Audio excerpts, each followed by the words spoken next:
आपल्याला पैशाचे खूप सारे उपयोग माहिती आहे, परंतु पैशाचे फक्त 3च उपयोग होऊ शकतात. 1. संग्रह म्हणजे त्याचा परिणाम म्हणजे माणसाचा नाश. 2. भोग त्याचा परिणाम म्हणजे रोग.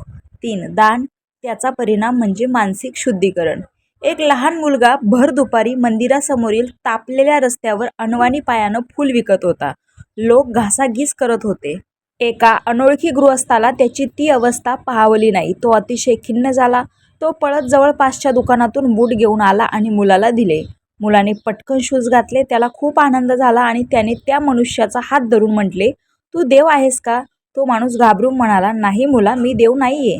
मग मुलगा म्हणाला, "मग तुम्ही देवाचे मित्र असायला हवेत, कारण मी काल रात्रीच देवाला प्रार्थना केली होती की देवा, माझे पाय खूप जळतात, मला शूज किंवा चप्पल बूट हवेत." तो माणूस डोळ्यात पाणी घेऊन हसत हसत निघून गेला. परंतु त्याला हे माहीत होतं की देवाचा मित्र होणे फार कठीण नाही.